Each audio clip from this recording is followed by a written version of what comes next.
प्रभु तेरी वाणी जीवन की रोटी, नैनों की ज्योति अंधेरा मिटाती।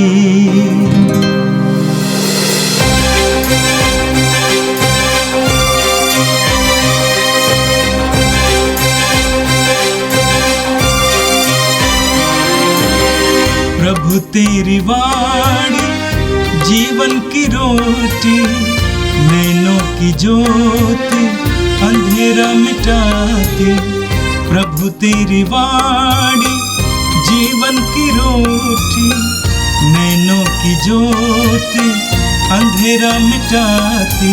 वाणी वाणी वाणी वाणी वाणी पवित्र है, शाश्वत है, जीवन का मन्ना है। 8 अक्टूबर शुक्रवार। पहला पाठ नबी योएल का ग्रंथ, अध्याय 1, वचन संख्याएं 13 से 15 और अध्याय 2, वचन संख्याएं 1 से 2 तक। हे याजकों, टाट ओढ़कर शोक मनाओ, वेदी के सेवकों विलाप करो। मेरे ईश्वर के सेवकों, शोक के वस्त्र पहनकर रात बिताओ, क्योंकि तुम्हारे ईश्वर का मंदिर नैवेद्य और तर्पण से वंचित हो गया है। उपवास की घोषणा करो, सभा बुलाओ, बूढ़ों और देश के सभी निवासियों को अपने प्रभु ईश्वर के मंदिर में एकत्र करो और प्रभु की दुहाई दो।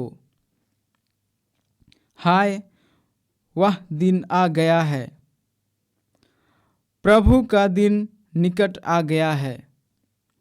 वह सर्वशक्तिमान की विनाश लीला की तरह आ गया है। सियोन में तुरही बजाओ, मेरे पवित्र पर्वत पर खतरे का घंटा बजा दो।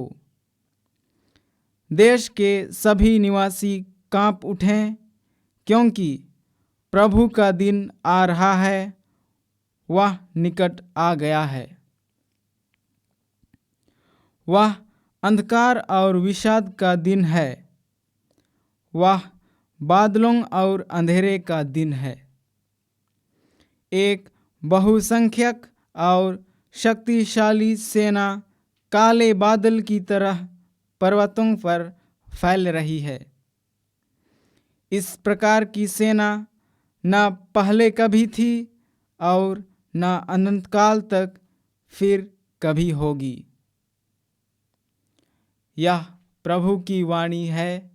संत लूकस के अनुसार पवित्र सुसमाचार, अध्याय 11, वाक्य 15 से 26 तक। जब यीशु ने एक अवधूत निकाला था, तो लोगों में से कुछ ने कहा, ये अवधूतों के नायक बेल्जेबुल की सहायता से अवधूतों को निकालता है। कुछ लोग यीशु की परीक्षा लेने के लिए उनसे स्वर्ग की ओर का कोई चिन्ह मांगने लगे।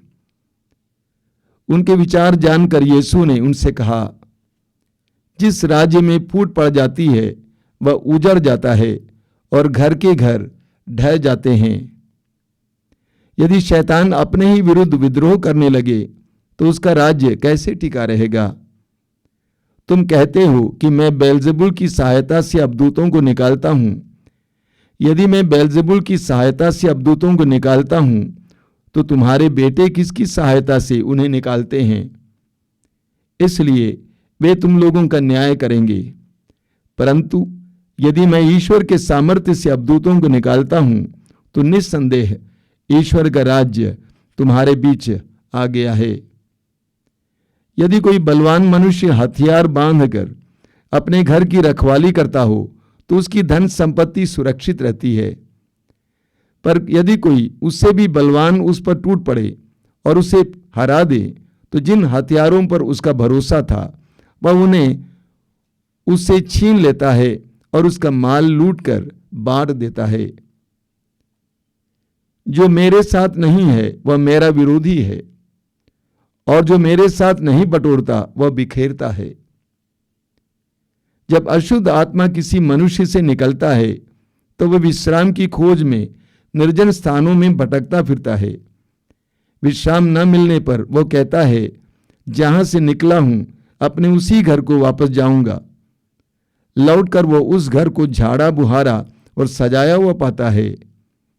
तब वो जाकर अपने से भी बुरे 7 अवदूतों ले आता है और वे उस घर में घुसकर वहीं बस जाते हैं, और उस मनुष्य की ये पिछली दशा पहली से भी बुरी हो जाती है।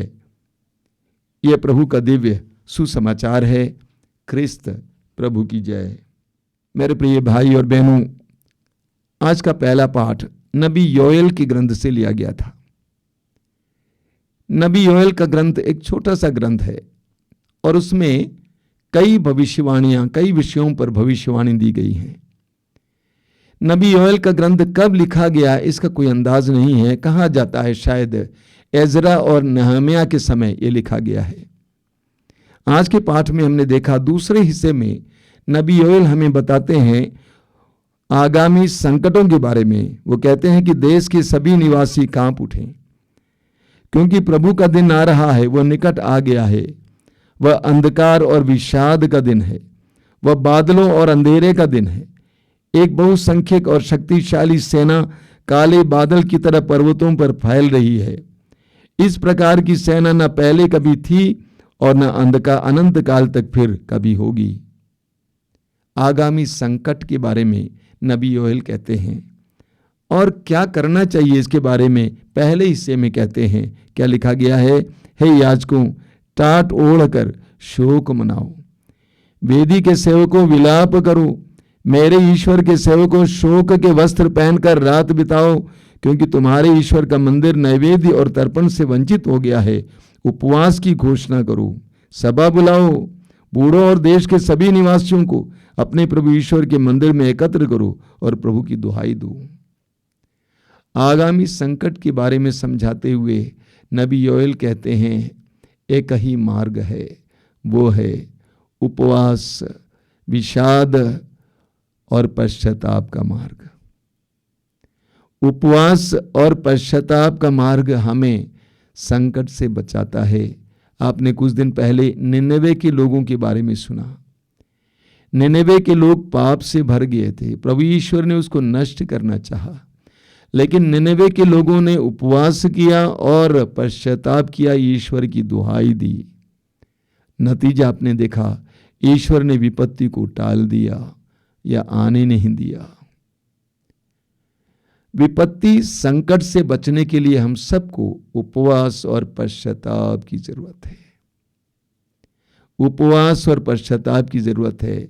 अय्यूब के ग्रंथ के अध्याय 22 उसके वाक्य 21 में वचन कहता है, ईश्वर से मेल कर लो और तुम्हें फिर सुख शांति प्राप्त होगी। ईश्वर से मेल कर लो और तुम्हें फिर सुख शांति प्राप्त होगी। और आज के समाचार में हमने देखा कि कुछ यहूदियों ने यीशु का तिरस्कार किया। प्रभु यीशु नाजरत के निवासी थे और नाजरत उस समय बदनाम जगह थी। आपने देखा है यूहन्ना के सुसमाचार के अध्याय 1 में जब फिलिप ने जाकर अपने मित्र नतनएल से कहा कि हमें मसीह मिल गए हैं और वह नाजरत निवासी यीशु है, तो नतनएल ने पूछा कि क्या नाजरत से कोई अच्छी चीज आ सकती है? तो लोगों ने नाजरत से कोई अच्छी चीज की कामना और उम्मीद नहीं रखी, इसलिए उन्होंने यीशु को इसलिए तिरस्कार किया क्योंकि वे नाजरत के निवासी थे। दूसरा कारण कि प्रभु यीशु एक साधारण बढ़ई के बेटे थे। लोग ये विश्वास नहीं कर पाए कि एक साधारण बढ़ई के बेटे में पवित्र आत्मा कार्य कर सकता है, ईश्वर का आत्मा कार्य कर सकता है और उसके द्वारा ईश्वर बोल सकता है। तीसरा कारण, प्रभु यीशु ना तो पुरोहित थे, ना कोई रब्बी थे, ना कोई नबी थे, और इसीलिए वे विश्वास नहीं कर पाए एक साधारण व्यक्ति के अंदर ईश्वर का आत्मा कार्य कर सकता है, ईश्वर बोल सकता है उसके द्वारा। इसलिए उन्होंने यीशु का तिरस्कार किया। आज के समाचार में आपने देखा जब यीशु ने एक अवधूत निकाला था तो लोगों में से कुछ ने कहा ये अवधूतों के नायक बेलजेबुल की सहायता से अवधूतों को निकालता है। यही उनकी समस्या थी।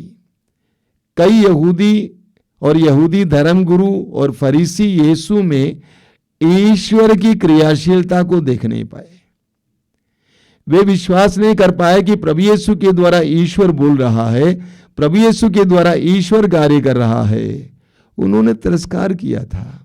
प्रभु यीशु ने उनसे पूछा, क्या दुष्ट आत्मा को निकाल सकती है? क्या दुष्ट आत्मा का विरोध कर सकती है? आगे प्रभु ने कहा, यदि तुम ईश्वर के हाथ को कार्य करते हुए देखा होता, ईश्वर का सामर्थ्य मेरे जरिए कार्य करते हुए देखा होता, तो तुम उसको देखकर ईश्वर के राज्य में प्रवेश करते। प्रभु यीशु ने जो जो कार्य किया है, उन सारे कार्यों को देखकर लोग ईश्वर की महिमा करते थे और ईश्वर के राज में प्रवेश करते थे। लेकिन जो यीशु का तिरस्कार किए, उन्होंने यीशु के कार्यों में ईश्वर की महिमा नहीं देखी, इसीलिए वे ईश्वर के राज में प्रवेश नहीं कर पाए। आगे प्रभु यीशु हमें समझाते हैं कौन शैतान का सामना कर सकता है। प्रभु ने कहा कि यदि कोई बलवान मनुष्य हथियार बांधकर अपने घर की रखवाली करता हो तो उसकी धन संपत्ति सुरक्षित रहती है। बलवान व्यक्ति शैतान का सामना करने के लिए, शैतान से लड़ने के लिए, दुष्ट आत्माओं से लड़ने के लिए एक मनुष्य को बलवान होने की जरूरत है।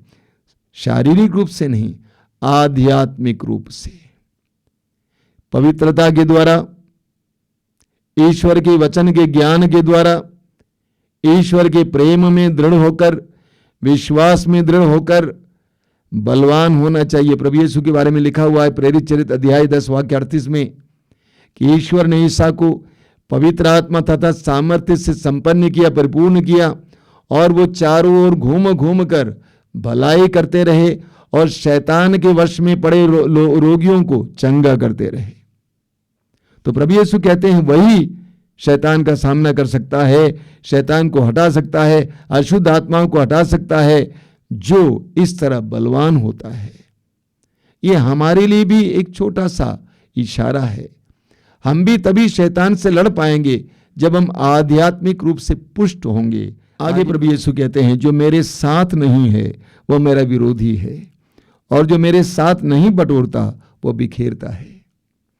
प्रभु कहते हैं जो मेरे साथ नहीं है वो मेरा विरोधी है। एक विश्वासी का जीवन, एक मसीही का जीवन ईश्वर के साथ जीवन है, यीशु के साथ जीवन है। यीशु से अलग जीवन नहीं है। एक विश्वासी यीशु के साथ जीवन जीता है। उसका नाम इमैनुएल, ईश्वर हमारे साथ, उस ईश्वर के साथ जीवन विश्वासी का जीवन है। बाइबल में बार बार बताया गया है, कहा जाता है 366 बार बाइबल में लिखा हुआ है, ईश्वर कहता है मैं तुम्हारे साथ हूं। और ईश्वर के सानिध्य में जो जीवन जीता है वो विश्वासी है। ईश्वर के सानिध्य में जीवन जीना। माता मरियम से स्वर्गदूत गब्रिएल ने कहा, प्रणाम प्रभु की कृपा पात्री, प्रभु आपके साथ है। उसने कहा कि मैं आप में प्रभु का सानिध्य देखता हूं, प्रभु आपके साथ है। मां मरियम ने प्रभु के उस सानिध्य को बनाए रखा। उनका जीवन प्रभु के साथ जीवन था। उत्पत्ति ग्रंथ के अध्याय 39 में आप पढ़ेंगे, यूसुफ के बारे में बार बार वहां पर लिखा हुआ है, ईश्वर प्रभु उसके साथ था, इसीलिए वो जहां कहीं भी जाता था उसको सफलता मिलती थी। एक विश्वासी का जीवन प्रभु के साथ जीवन है। निर्गमन ग्रंथ के अध्याय 33 में आपने पढ़ा है, मूसा ईश्वर से कहता है यदि आप हमारे साथ ना चलें तो हमें आगे जाने की आज्ञा ना दें। एक विश्वासी का जीवन ईश्वर के साथ जीवन है। एक मसीही का जीवन यीशु के साथ जीवन है, अलग जीवन नहीं। आगे प्रभु कहते हैं जो मेरे साथ नहीं बटोरता वो बिखेरता है। जो मेरे साथ नहीं बटोरता वो बिखेरता है, यानी यीशु के सिवा, यीशु के अलावा, यीशु के अनुपस्थिति में हम जो कुछ करते हैं वो एक प्रकार से बिखराव है। यूहन्ना के समाचार के अध्याय 15 वाक्य 5 में प्रभु ने कहा, मैं दाखलता हूं और तुम डालियां हो। जो डाली मुझ में रहती है और मैं जिसमें रहता हूं वही बहुत फलती है, क्योंकि मुझसे अलग रहकर तुम कुछ भी नहीं कर सकते। मुझसे अलग रहकर तुम कुछ भी नहीं कर सकते। जो यीशु के साथ बटोरता है वो बटोरता है, लेकिन जो यीशु के साथ नहीं बटोरता है, बिना यीशु के बटोरने का प्रयास करता है, वो बिखेरता है। आइए हम प्रार्थना करें। प्रभु यीशु, धन्यवाद देते हैं आज के इन पवित्र वचनों के लिए। तूने हमें बहुत सारे संदेश दिए हैं। तूने हमें सिखाया है कि आगामी दुख, संकट, कठिनाइयों और परीक्षाओं से बचने के लिए हमें उपवास और प्रार्थना की आवश्यकता है। तूने हमें यह भी सिखाया है, जब तक हम बलवान नहीं बनेंगे, आध्यात्मिक रूप से पुष्ट नहीं होंगे, हम शैतान से लड़ नहीं पाएंगे। प्रभु यीशु, हम तुझ में ईश्वर का सामर्थ्य देखते हैं। हम तुझसे प्रार्थना करते हैं, हमें भी तेरे साथ जुड़कर बलवान बनने की कृपा दीजिए। हे प्रभु यीशु, इन वचनों को सुनने वाले मेरे भाई बहनों को आशीर्वाद देना, तेरे पवित्र आत्मा के द्वारा उन्हें पुष्ट बनाना। आज का संपूर्ण दिन उनके लिए अनुग्रह का दिन हो। वे जहां कहीं भी जाएं वहां पर तेरी उपस्थिति का एहसास हो। वे जो कुछ करें उन सारी जगहों पर तेरी आशीष का एहसास हो। हमारी इस प्रार्थना को ग्रहण कर, आमीन। प्रभु तेरी वाणी जीवन की रोटी, नैनों की ज्योति अंधेरा मिटाती। वाणी वाणी